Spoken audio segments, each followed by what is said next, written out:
Hi there guys, Dan from GuitarLessonCentral.com here, and today I'm working with the guys from Riffstation to bring you some free videos.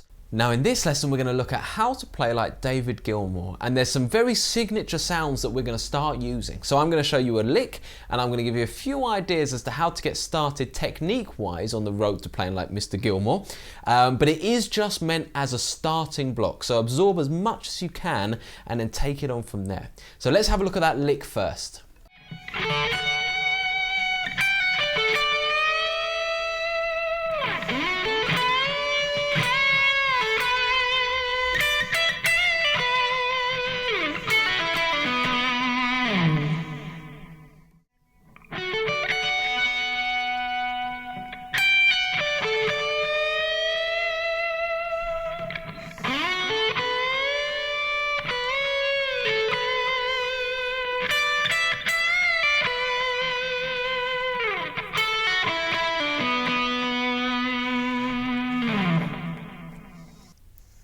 Okay, so let's take you through this lick, and we're in the hands of Mr. David Gilmour, of course, and we're in the key of B minor here, / D major. Now, I wanted to mention / D major because I think it's quite important, because a lot of the stuff you hear in his Pink Floyd days and when he's playing over it, he's playing quite smart, you could say. So deliberately using arpeggio shapes and chord-based licks to kind of walk through a chord within a solo. Okay, so the opening couple of lines very much suggest D major, whereas the last couple suggest a bit more B minor. Okay, so the opening lick is this. And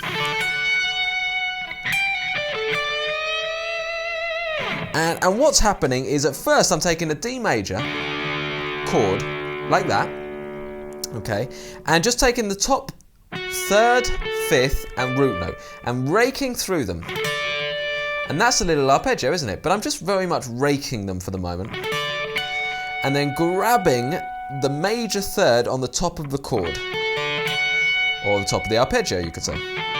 So that is in frets the 11th, 10th, 10th, 14th. And rhythmically, you just rake through the first three and highlight this at the start of the bar. Okay?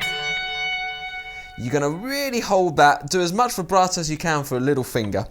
And then take the D that's here then, there's a little kind of chord there you can see of D, and again do a little arpeggio through it. So I'm going to actually take the 15th fret, pull off to the 14, then go down to the 15th fret B string, and then back to the 14th fret G string. And you can see I've basically gone through that, but as single notes. And then I'm going to come back to this 15th fret and bend it up a full tone. Okay, so really for me that suggests D major, a D arpeggio there, and a D arpeggio there as well, ending in a nice Gilmour style bend. Now at that point we very much turn into B minor, which is the relative minor key, and do this lick.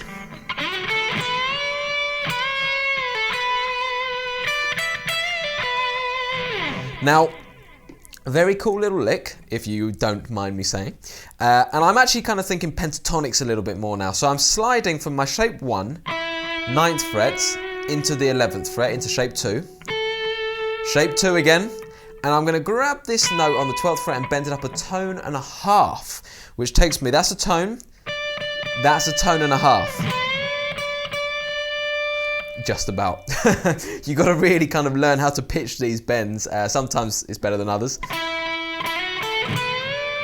So that's kind of how high it looks to do a tone and a half, but you've just got to get on the guitar and practice it. Okay, and the thing I love about this little lick is that as soon as I've done the tone and a half, I then stop it and do a tone, which I go up, down, and then pull off. Okay, so it's a really good test of pitch. Tone and a half, tone, pull off, and then I come back to the 12th fret root note before going a little higher up the pentatonic shape and going, which is 10th fret, 12th fret, little half bend, up, down, pull off, back to the root note. So altogether that minor bit so far is this.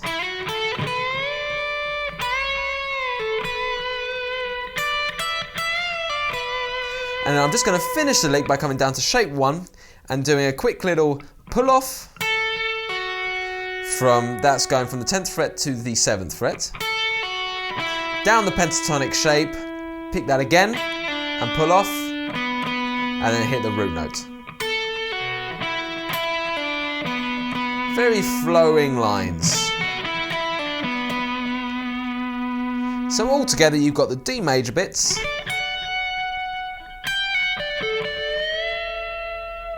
then the minor,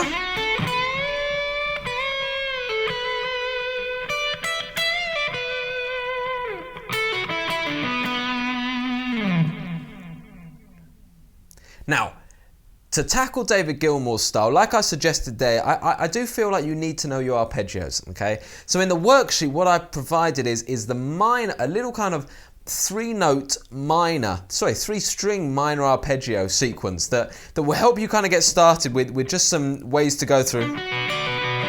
Like kind of minor arpeggios, which you can do all over the fretboard. And I won't go into it now due to lack of time, but there's some stuff on the sheet. Now, combine those ideas with the pentatonics that are underneath. So, for example, if I had a pentatonic shape 3 up here in B minor, there's also a little kind of arpeggio, 3-string, underneath it, which is worth learning for the Gilmour, and equally worth knowing how it goes into your pentatonic shapes, okay? And eventually you want to do that with minor and major, but just start easy and gradually build it up. Now the other thing is those bends. He's notorious for overbending the string, okay? So this is where it's worth kind of knowing where your notes in the full scale are. So rather than bending up to this note, he's bending up to this note, which is a nice pentatonic note, so it really rings true when you hear it. So it's kind of getting used to doing the kind of full tone, tone and a half, even 2-tone bends if you can muster it. And of course that's just about training your fingers to really push through, and also training your ear to hear when you get to the right note.